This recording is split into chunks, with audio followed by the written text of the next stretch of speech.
They said he had killed a man just for looking at him too long. They said his eyes held the darkness of a dead moon, cold, infinite, merciless. They said that wolves trembled when he passed, that even the wind seemed to hold its breath in his presence. They said a lot of things about the Alpha King. But no one ever asked me what I thought. Maybe because I was blind. Maybe because I was an Omega, the lowest ranked wolf in a pack hierarchy that decided your worth before you ever drew your first breath. Or maybe, because no one believed a girl who couldn't see could sense anything at all. They were wrong. I could sense everything. And on the day they dragged me across cold marble floors and pushed me to my knees before the most feared wolf alive, the day I was handed to him like a transaction, like a peace offering, like something less than human, I felt it. Something the rest of the world had missed entirely.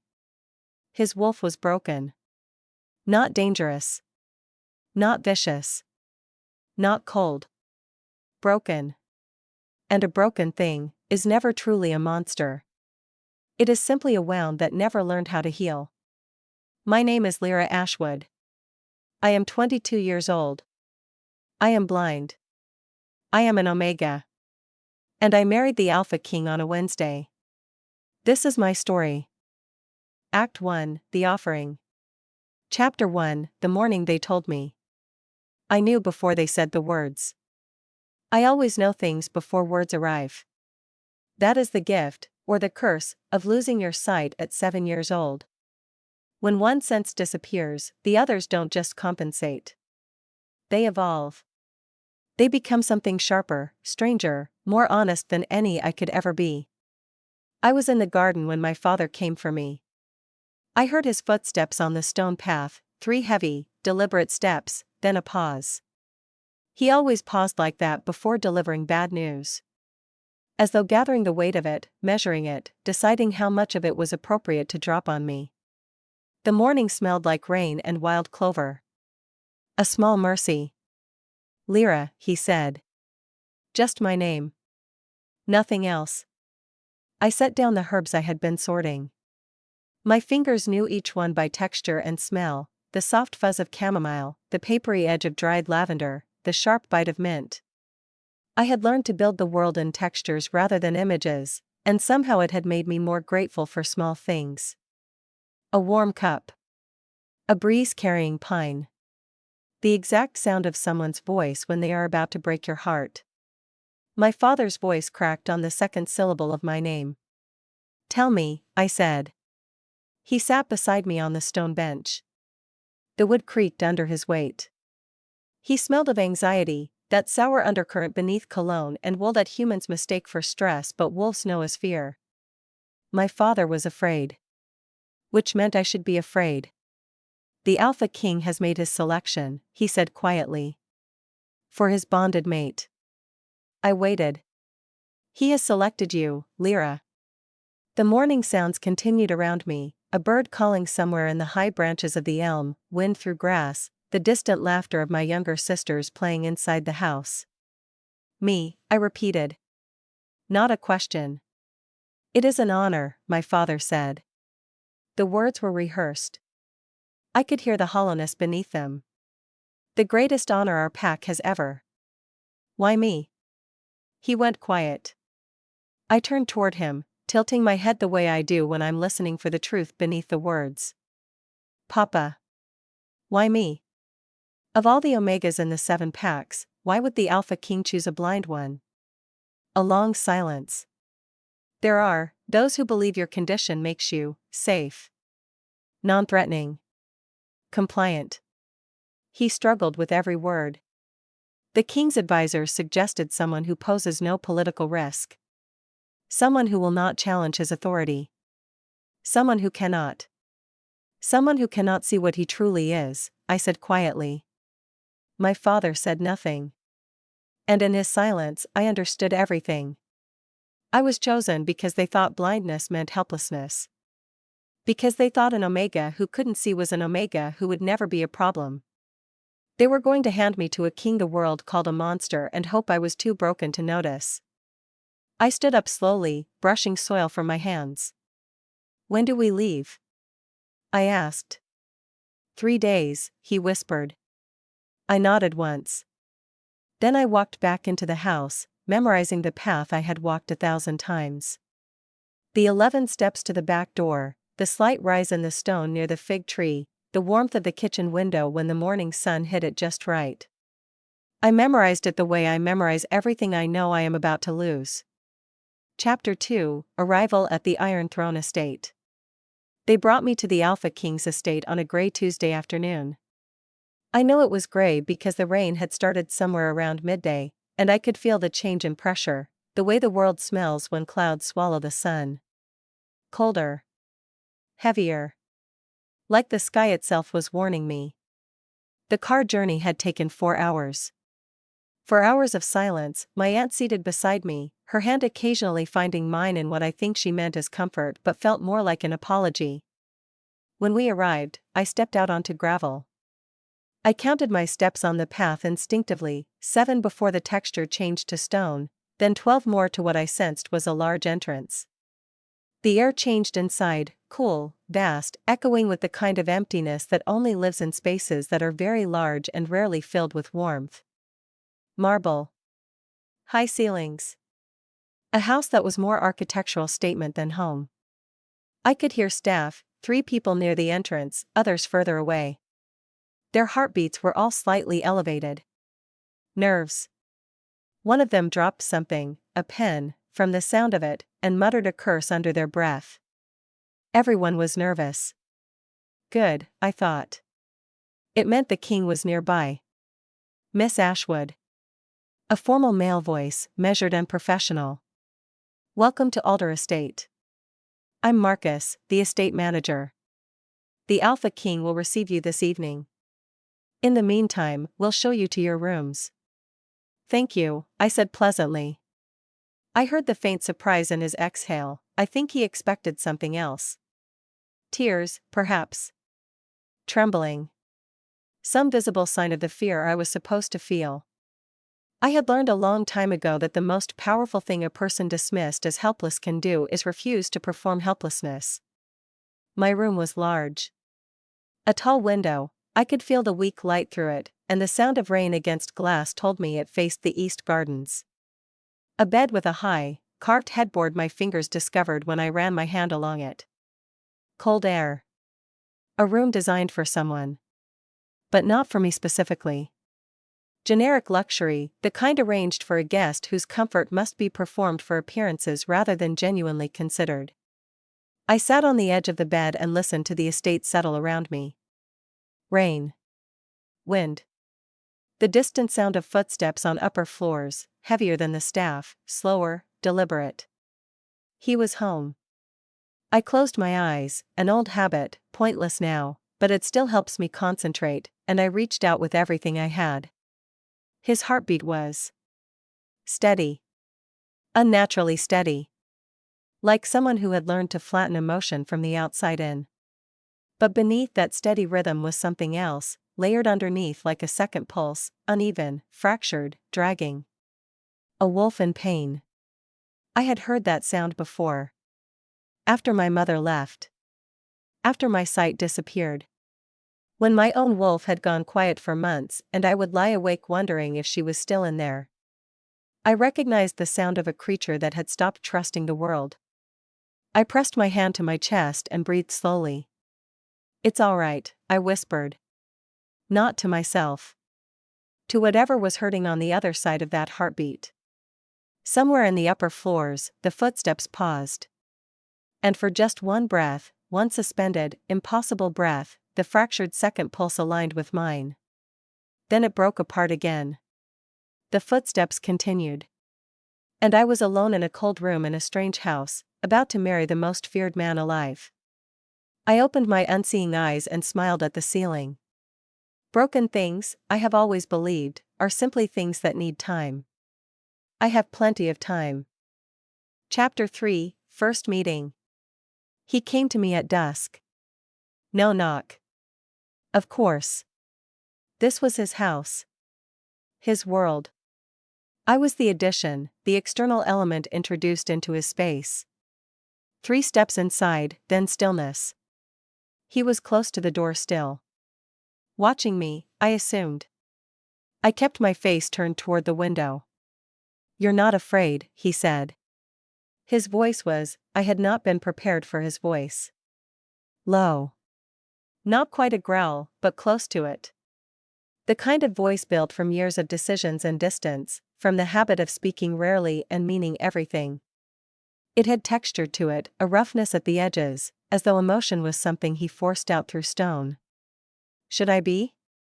I replied. Silence. I turned toward him then. I cannot see him, but I always face the person I'm speaking to. It is a matter of respect, and of something else, something harder to explain. When I face you, I can feel your presence more precisely. The warmth of a body. The slight disturbance in air that a breathing person creates. The subtle energy of your attention. His attention was enormous. That is the only word I have for it. He was a large presence, not just physically, though his footsteps told me that, but in terms of gravity. Like standing near something very dense. Something the world bends around. "You don't look at me the way others do," he said. "I'm blind," I said simply. A breath that was almost a laugh. Not warm.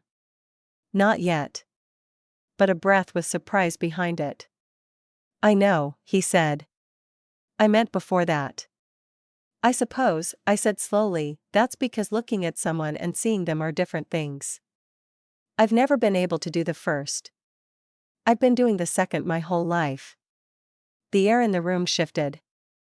The way it shifts when someone moves even slightly, when a body that has been held rigid lets something, just a fraction of something, relax. "My advisors tell me you're a healer," he said. "Among other things." I kept my voice neutral. "They also tell you I'm harmless, I imagine. Convenient. Manageable." "That's what they tell me," he agreed. "And what do you think?" I asked. A long pause. Then his footsteps, 4 of them, slow and deliberate, moved further into the room. He was closer now. 8 feet, I estimated. I could feel the warmth of him, the weight of his presence, that strange doubled rhythm of his heartbeat. "I think," he said carefully, "that people are rarely what they are described to be. That is the wisest thing anyone has said to me since I arrived here." Another near breath. Closer this time. "The ceremony is in 2 days," he said. "All business again. You'll have everything you need." "I have very few requirements," I said. "I need to learn the layout of spaces I'll be using regularly. I need to know where things are kept, herbs, specifically, if there's a garden or a still room. And I paused. I would like honesty. If something is expected of me, I would rather be told directly than navigate around it." He was quiet for so long I wondered if I had overstepped. "Honesty," he repeated. As though testing the word. As though he had not used it in a long time and was checking if it still fit in his mouth. "Yes," I said. "That's an unusual request. In this house." "I imagine it is." Then, quiet, so quiet I almost missed it, he said, "All right." Just that. "All right." And then he left. I turned back to the window, the unseeing glass, the world-shaped darkness on the other side. The fractured heartbeat faded as he moved further away through the estate. But it left something behind, a kind of resonance, like the ring of a bell after the bell has stopped. I pressed my fingers gently against my sternum. Whatever was broken inside the Alpha King, I had felt it for only a few minutes. But I knew, with the certainty of someone who has had to know things without being shown them, that I had felt something real. And real things can be mended. Slowly. Carefully. If you know how to be still with them. I was very good at being still. Act 2, The Marriage. Chapter 4, The Ceremony.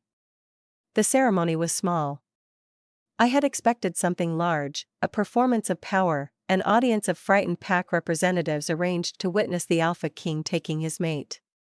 Instead, it was 6 people in a high-ceilinged room that smelled of old stone and candle wax. Petra helped me dress in the morning.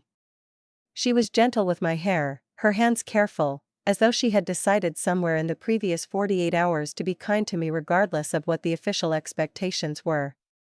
She didn't speak much, but she hummed occasionally, low, unconscious notes that meant she was concentrating, and also that she was not unhappy. I wore something soft. I could not tell you the color. What I could tell was that it moved well, that the fabric had weight and quality, that it would hold its shape. A small thing was placed in my hair, a flower, from the smell. Rose. White, she told me, when I asked. I thought, white for a blind bride. There is probably symbolism here. I decided not to find it sad. The room when we arrived was very quiet. 2 witnesses, low breathing, the occasional shift of a foot, and one officiant whose voice when she began was formal and practiced. And then he was there. To my right, close enough that I could feel his warmth immediately, the gravitational pull of his presence, the strange layered heartbeat. I was beginning to recognize the way you begin to recognize a piece of music after hearing only fragments of it. He did not speak during the preliminary words. Neither did I. Then came the part where we were asked to speak. Do you, Kalen of Aldrich, Alpha King of the 7 Packs, take this woman as your bonded mate? A pause. I felt the air between us shift. He turned toward me, the warmth of his regard moving like a lamp turned to face me. I do, he said. His voice was different than it had been in my room. Quieter. Controlled in a different way, not the control of distance but the control of proximity. Do you, Lyra of Ashwood, Omega of the Greenfield Pack, take this man as your bonded mate? I turned to face him, to face that warmth and that fractured heartbeat, and I said, I do. And then the thing I had not been fully prepared for. The binding. It begins with touch. A hand placed over a hand. His hand found mine. I had braced myself for something perfunctory. A formality completed. I was not prepared for how his hand felt. Large. Warm, much warmer than I'd expected. Calloused in the way of someone who trains hard and regularly. And careful. He was so careful with my hand, the way you are careful with a thing you don't want to break. The moment our hands connected, his wolf reached mine. Not a sound, not a sensation, something underneath sensation.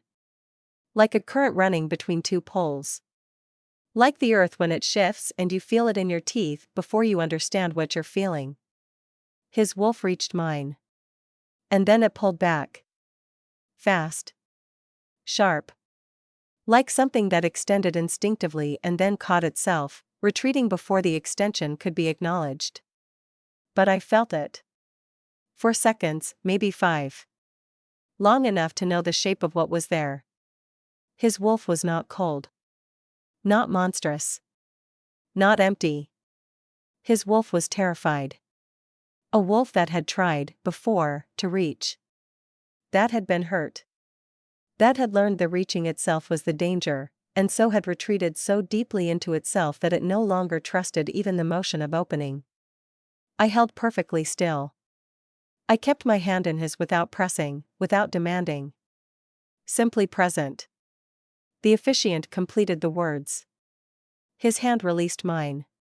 In the small silence that followed, before the witnesses shifted and the formalities resumed, I heard something very quiet. His exhale. Not relief exactly. Something more complicated. Something with relief in it and also, I thought, confusion. Like a man who had expected one thing and encountered another.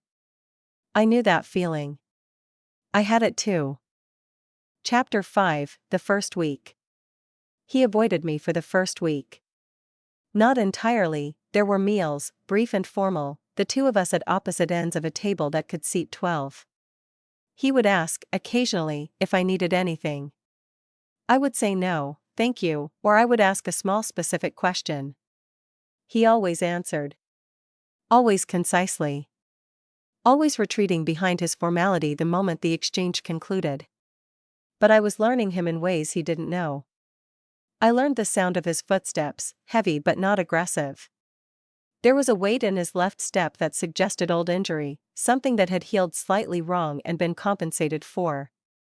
He paced at night. I could hear him 2 floors up, back and forth, the slow cadence of a man whose body was tired but whose mind refused. I learned the pattern of his days. Early rising, before dawn, I thought, because the birds hadn't started when I heard his boots on the stairs. Long hours in the formal study. Meetings throughout the afternoon, voices arriving and departing. He trained in the early evening. I could hear it from the east garden, exertion and impact and the absolute silence of someone who worked alone. He was always alone. I thought about that. An alpha king surrounded by people, staff, advisors, packmates from across 7 territories, and he was, in every meaningful sense I could perceive, completely alone. The loneliness had a particular quality. Not the fresh loneliness of loss, that has a rawness to it, a bleeding-edge sensation. His was old loneliness. Settled. The kind that has been lived in long enough to feel like furniture. You stop noticing it. You arrange your life around it. You start to think it is just the shape of the room. On the 4th day, I found the kitchen garden. Petra walked me out the first time, but after that I memorized it myself. 32 steps from the side entrance, gravel turning to soil at the garden gate, the smell of it announcing itself long before I arrived. I spent that first afternoon simply touching things.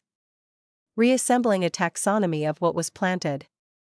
Someone had planted this garden with intention at some point. I could tell from the structure, the deliberate pairing of certain plants, but it had been a long time since someone tended it with genuine knowledge.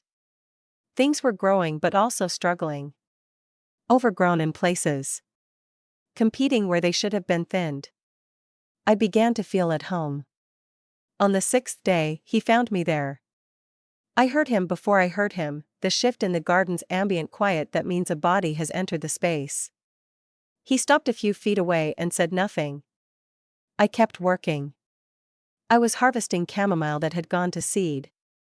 The rosemary, I said, without turning, is exceptional. Someone knew what they were doing when they planted it. A long pause. My mother, he said finally. I stopped what I was doing. She planted this garden, he said. His voice was careful. Matter of fact. A man reporting information rather than feeling it. But that fractured heartbeat stuttered slightly on the word mother. She had good instincts, I said gently. The pairing of the lavender with the sage, that's not obvious. Most people don't know they support each other. She said lavender calms the dreams, he said quietly.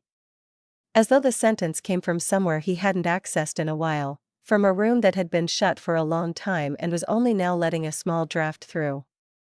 It does, I agreed. Among other things. The quiet stretched between us, not the formal quiet of strangers, but something closer to the quiet of 2 people who are becoming, gradually and against the odds, something that might eventually be real. He cleared his throat. You don't need help? In here? I'm fine. I worked out a stubborn route. But you're welcome to stay, if you like. He did not leave. He didn't come closer either. He stood at the garden's edge for a while. I could feel the warmth of him against the cooler air, and then he sat. I heard it, he sat on the stone border at the garden's edge. We were quiet together for an hour. It was the most relaxed I had felt since arriving. And when he finally left, rising, for steps toward the gate, then pausing, he said, very quietly, Lyra. Yes? The herb you're looking for. The valerian root. It's in the far left corner, behind the borage. I hadn't mentioned valerian. I hadn't even known I was looking for it yet, not consciously. I'd been moving in its general direction, following some instinct of the healer in me towards something that needed to be found. He had noticed. He had been paying attention. Thank you, I said. He left.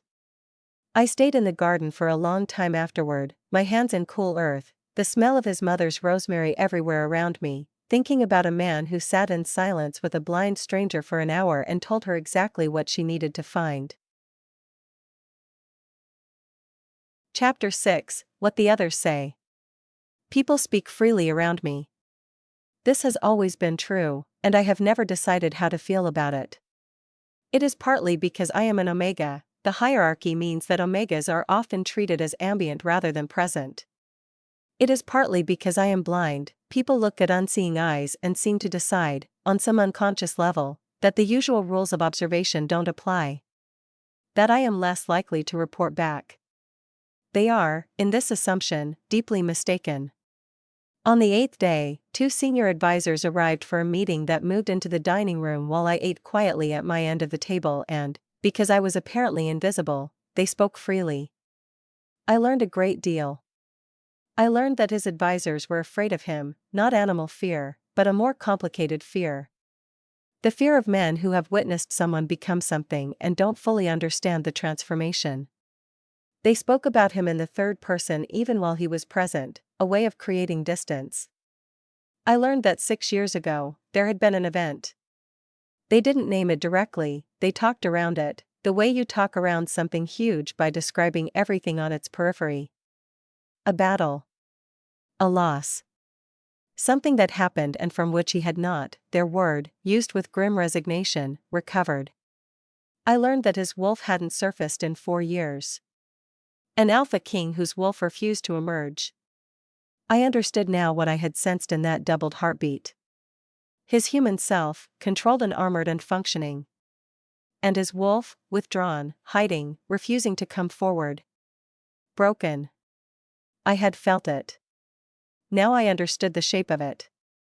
After the advisors left, I sat with my empty cup and thought about a wolf that had chosen to disappear rather than face whatever had wounded it. And I thought about my own wolf, small, quiet, omega gentle. She moves carefully. She trusts slowly. She is very, very patient. Perhaps that is exactly what is needed here. Not force. Not confrontation. Not the world demanding that a wounded thing perform recovery on demand. Just patience. Presence. The willingness to sit at the garden's edge and not ask for anything. Just to be there. And let him decide, in his own time, whether that is something he can trust. Act 3, The Unraveling.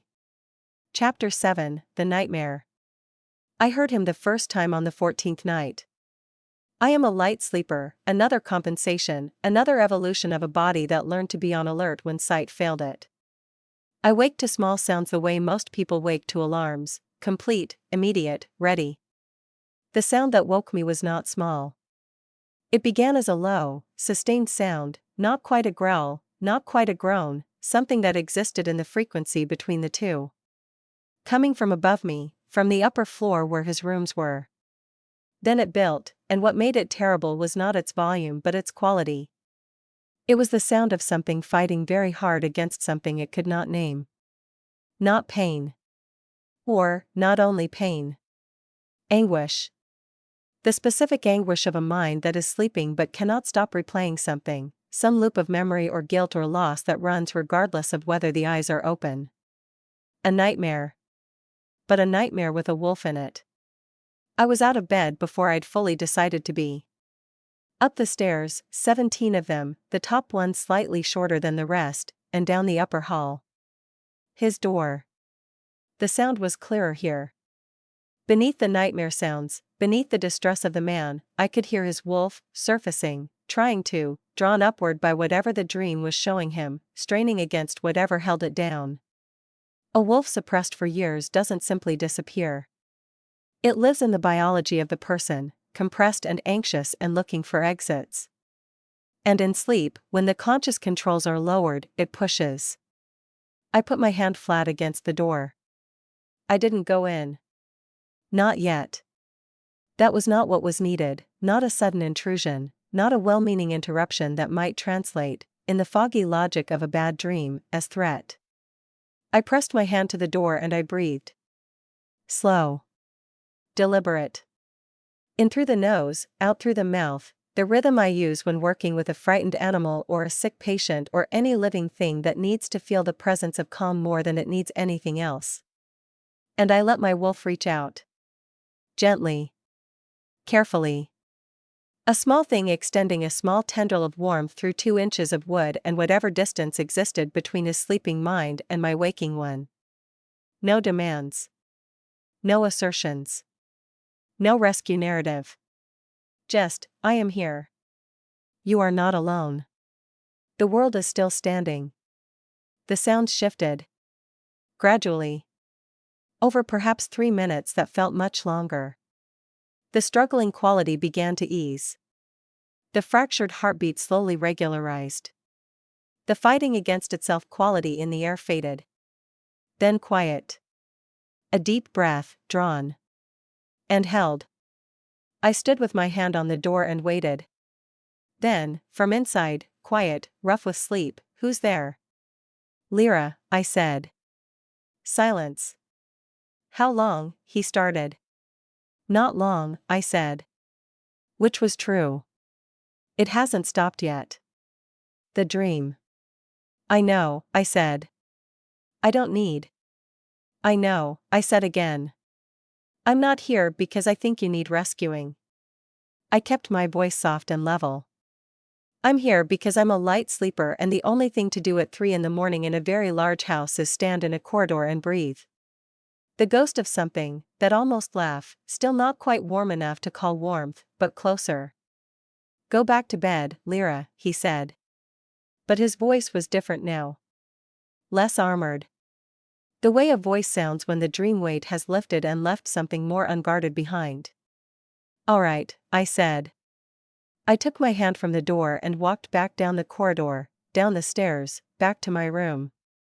I lay in the familiar dark and listened to the estate settle, and I thought about a man upstairs who was fighting something so private and so old that he'd learned to fight it alone. He deserved better than that. The question was how to offer it without making him feel cornered. Gentle, I told myself.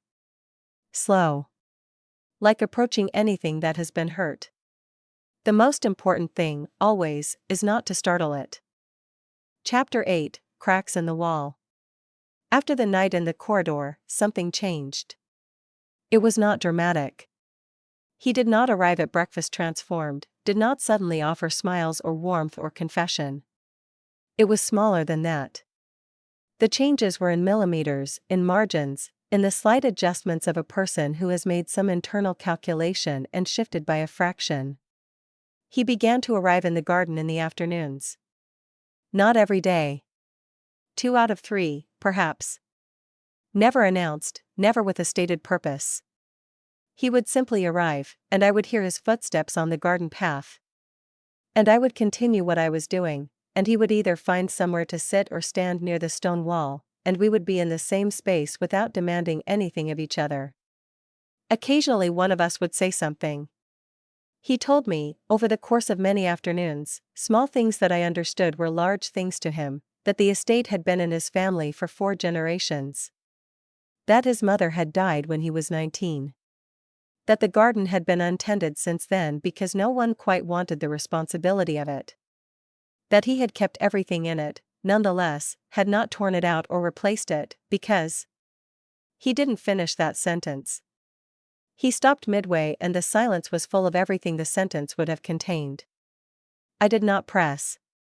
I said, "She planted the borage next to the valerian deliberately. Borage is for courage. Valerian calms the fear. They grow side by side because sometimes you need both." A long quiet. "She never explained it to me," he said. "Some gardeners are like that," I said. "They put the knowledge in the soil and let it wait." He was quiet for a while. "Then, you know a great deal about plants." "I know a great deal about things I can touch," I said. "Touch is honest. It doesn't perform. It simply is. A plant is either healthy or it isn't. The root either holds or it doesn't." I paused. "I find it easier than most things." "Easier than people," he said. Not quite a question. "Well," I said, "plants don't lie to me about what they need." That pause again. The one I was beginning to recognize as him hearing something and filing it away in some part of himself that was not yet ready to respond out loud. "What do you need?" he asked. very quietly. A genuine wanting to know. I thought about it honestly. I need to be seen. Not literally. I know the irony. A small smile. But I have spent my whole life with people looking at me and seeing my blindness first. Seeing what I can't do before they see what I can. I need someone who looks at me and sees me first. The quiet that followed was different from the others. Warmer. Heavier. I see you first, he said. 4 words. I believed him. And I realized, somewhere in the uncomplicated honesty of that moment, sitting in his dead mother's garden on an ordinary afternoon, that something in me had begun, very quietly, very carefully, to fall. I pressed my hands into the cool earth and thought, oh, this is going to be complicated. But I kept working. I always keep working. It is the only way I know how to move through things, not around them, not avoiding them, but hands in, present, trusting that the act of tending something is itself a form of faith. Chapter 9, The Thing He Carries. He told me about the battle on a rainy Wednesday. The 22nd day. I had not asked.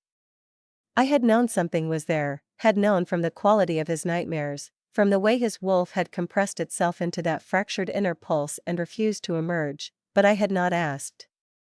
Some things need to be offered rather than requested.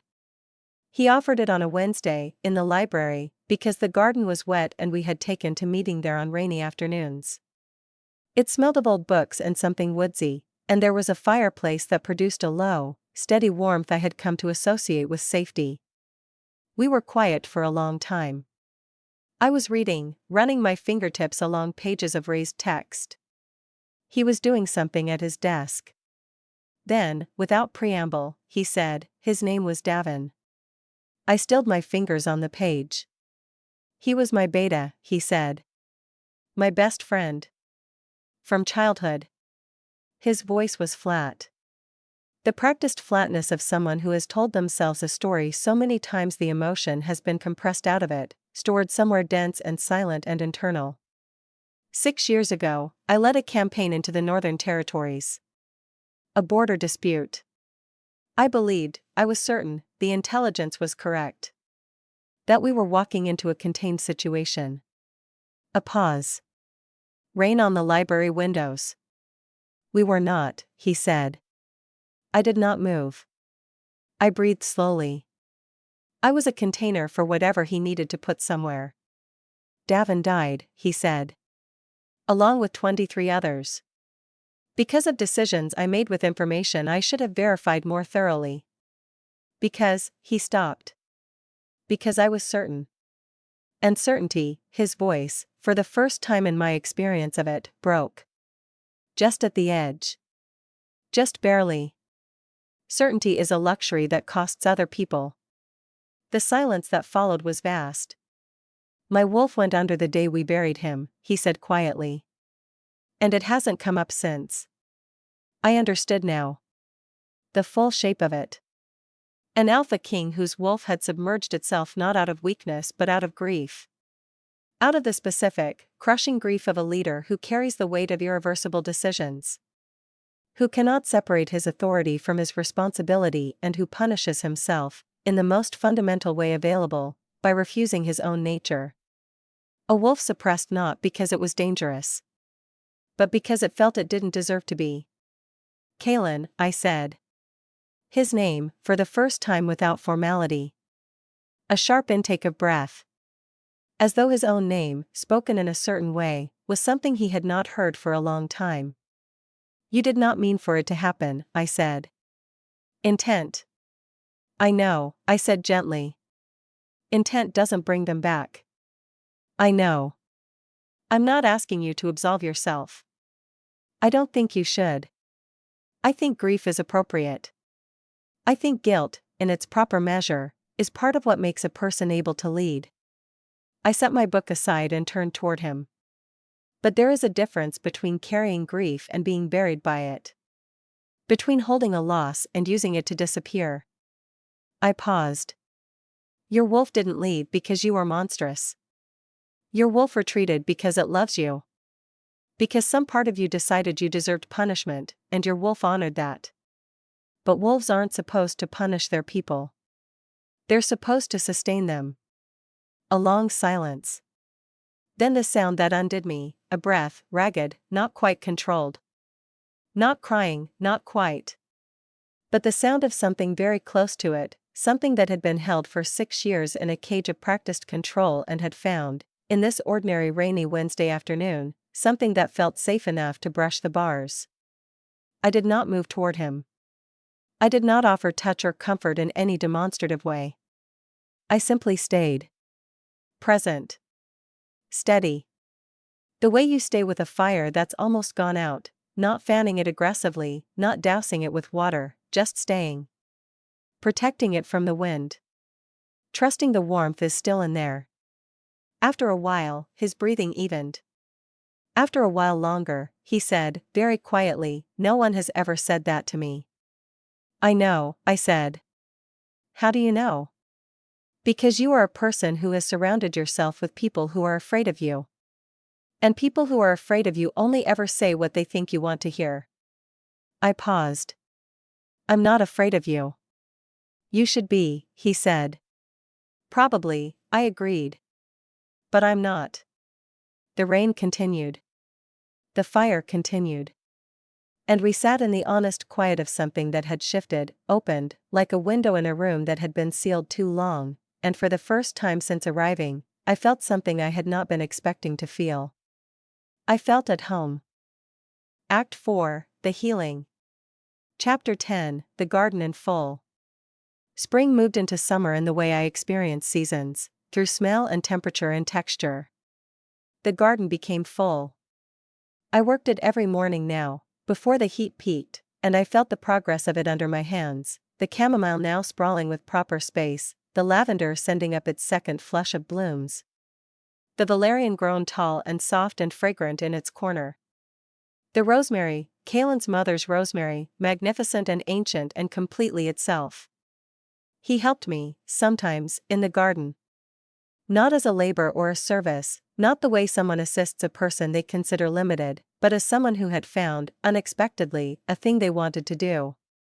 He learned to follow my instructions without making them into negotiations. He learned that I would rather tell him where a plant needed attention and have him do it than have him decide on my behalf what the garden needed. He was, under the careful distance and the controlled exterior and the practiced authority, a good student. One afternoon in early summer, he said, "The borage is spreading toward the sage." I was aware. "It wants more sun," I told him. "It's reaching for the south wall." "Should I move it?" "Don't move it yet," I said. "Let's see if it finds its own equilibrium."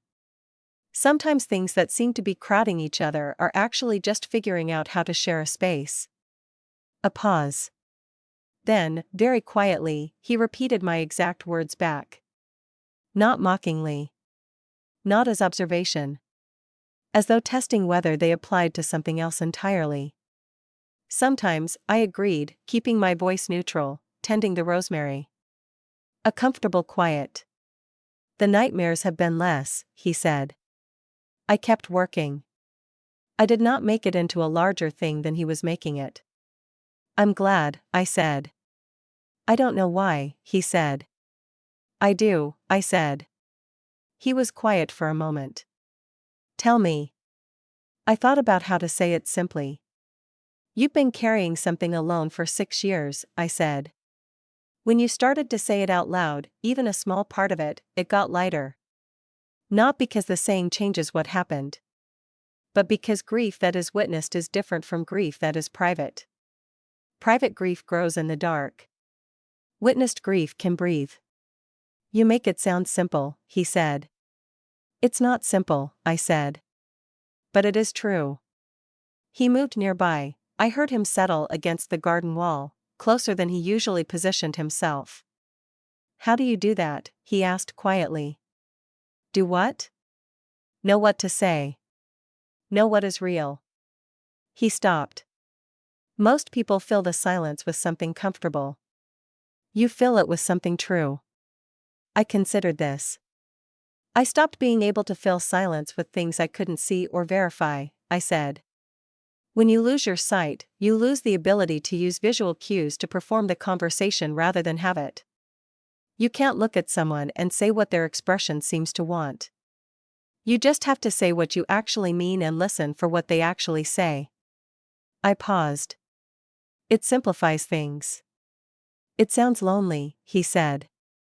It was, at first, I admitted.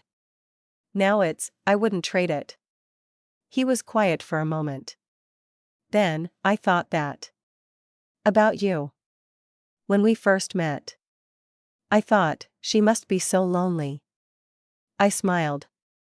What do you think now? A pause. And then, for the first time, a full, genuine, unguarded laugh. Small. Brief. But real. I think, he said, that I was wrong about you. Yes, I said.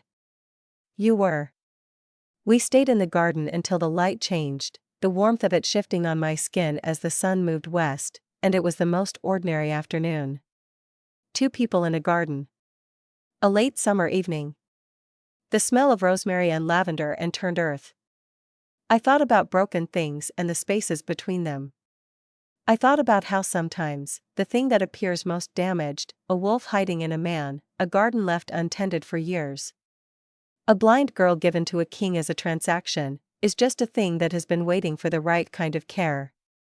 Patient care. Unhurried. The kind that trusts the process even when you can't see the progress. Even when you can't see at all.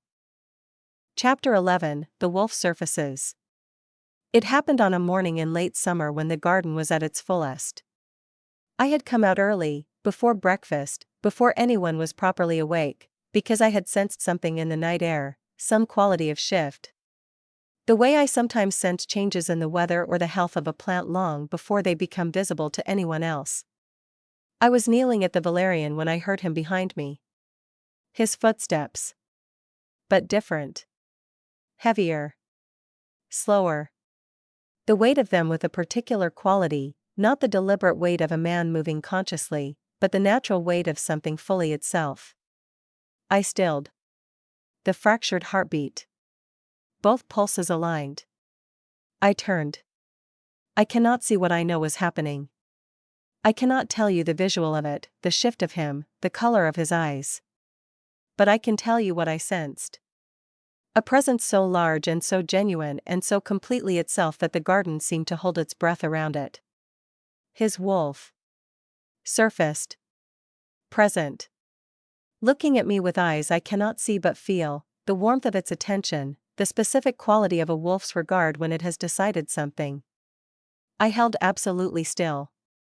My hands, in the earth, spread my fingers slowly. Grounding myself. Heart suddenly very loud. It didn't approach. It simply stood. And it was, I realized, as my own wolf rose in response, ears forward, body language open, looking at me the way you look at something you've seen through a window for a long time and have finally decided to step outside to meet. Hello, I whispered. Not to Kalen. To the wolf. The warmth of its presence intensified, not threatening, not aggressive. Just close. A large warmth moving through the garden air toward me, the sound of breath deep and slow. Then, very gently, something touched my hair. A nose. Enormous, warm, unmistakable. I made a sound I hadn't planned to make, something between a laugh and a sob, and I raised my hand slowly, and I found the great head, the coarse fur, the deep warmth of a wolf that had not been in the world for 4 years and had chosen, this morning, in this garden, to come back to it. I buried my fingers in his fur and breathed. We stayed like that for a long time. Then, gradually, the presence shifted. I felt the transition, the compression of the enormous back to the specific, familiar weight of Kalen. His footsteps again, quiet on the soil. He sat beside me, close enough that I could feel the warmth of his shoulder near mine. He was silent for a moment. Then he said, very quietly, I forgot. What did you forget? I asked gently. What it felt like, he said. To be, both of myself. I nodded. I understood. The wolf and the man, reunited. Not two things awkwardly coexisting but one whole thing, reintegrated after years of fracture. He was never gone, I said. He was just waiting. For what? He asked. I considered. For something to feel safe enough to come back to. The silence that followed was so full, so absolutely full of something that didn't need any more words, that I let it be. And in the garden that his dead mother had planted, on a morning in late summer, surrounded by the smell of lavender and courage and rosemary and memory, I sat beside the Alpha King while his wolf rested its enormous head against his knee, and I felt something I hadn't expected to feel ever in this place. I felt peace. Act 5, The Becoming. Chapter 12, What I Know Now. They said he had killed a man just for looking at him too long. They said his eyes held the darkness of a dead moon. They said wolves trembled. They said a lot of things. And yes, I said it at the beginning, and I will say it at the end, I believed some of them might be true. I arrived with enough pragmatism not to rule anything out. But I also arrived as a blind Omega with 15 years of practice at knowing things without being shown them. And the thing I know, the thing I have always known, the thing I knew from the moment his fractured heartbeat reached me through the cold marble floors of a formal reception, is this. A person who has been broken by grief is not a monster. They are a wound that never learned how to heal. And wounds don't need managing. They don't need distance, or fear, or the careful performance of respect that is really just the management of unpredictability. Wounds need presence. They need patience. They need someone willing to sit at the garden's edge and not ask for anything, just to be there, and let the broken thing decide, in its own time, whether that is something it can trust. He trusts me now. I know because the heartbeat is whole. Not the doubled fracture of the early days, the controlled outer pulse and the terrified inner one, but a single, steady, integrated beat. Man and wolf, the same rhythm. He sleeps better. The nightmares have not disappeared, they may never fully disappear, that is not how grief works, but they are less frequent, and when they come he no longer fights them alone in the dark. I am a light sleeper. I know how to be present without intrusion. We have, without discussing it formally, worked out a language for difficult nights, a hand against a wall, a presence in a corridor, a steady breathing that says I am here, you are not alone, the world is still standing. He tends the garden with me now, most afternoons. His hands in his mother's earth. He tells me things, not everything, not all at once, the way healing actually works rather than the way stories tend to present it. Small pieces. Regular intervals. The slow excavation of a person gradually becoming comfortable with being known. And I who was sent here because someone thought blindness meant helplessness, because someone looked at an Omega who couldn't see and decided she would be no trouble, I have found, in the last place I expected, a thing I have wanted my whole life. Someone who looks at me first. Someone who asks what I need and actually waits for the answer. Someone whose wolf came back to the world in a garden on a summer morning and put its great warm nose in my hair as though it recognized me. As though it had been looking, through all those years of absence, for exactly this. I am still blind. I am still an Omega. The world has not rearranged itself around me, it rarely does for people like me, and I have learned not to need it to. But I have learned something else, this year, in this garden, beside this impossible man. I have learned that the things people fear most in others are usually just the wounds they don't know how to name. That cruelty is almost always misread grief. That distance is almost always misread fear. That the most fearsome thing in the world, an alpha king who made grown wolves tremble, was, underneath it all, simply a person who had stopped believing it was safe to be whole. He believes it now. Slowly. Imperfectly. In the way real things are believed, not with certainty, not with declaration, but with the daily choice to show up in the garden and put his hands in the earth and say a small true thing. I love him for it. For the choosing of it, day after day. He told me, on an evening last week, that he loves me. He said it the way he says everything that matters, quietly, without performance, as though the saying of it were simply the honest reporting of a fact that had been true for a while and needed, eventually, to be spoken. I said, "I know." He laughed, the full laugh now, warm and real, the one I had been collecting piece by piece since that first almost laugh in the early days. "You always know," he said.